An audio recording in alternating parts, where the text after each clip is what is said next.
Vanikazi mukema rekai ndimboti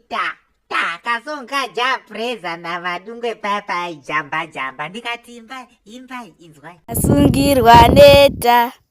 asista neta ndaro wangu musika una veta aducha na kapachi dere madis nyongoro aiwadira magade ane mteuro jaja ano mukere kisingizo porono dia kundirambira kundisimbisa ndashatirwa neta asista neta ndaro wangu musika muna veta aducha dere madis nyongoro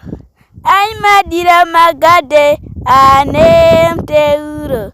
kagajaja ano mukere kisingizo porono dia kundirambira kundisimbisa ndashati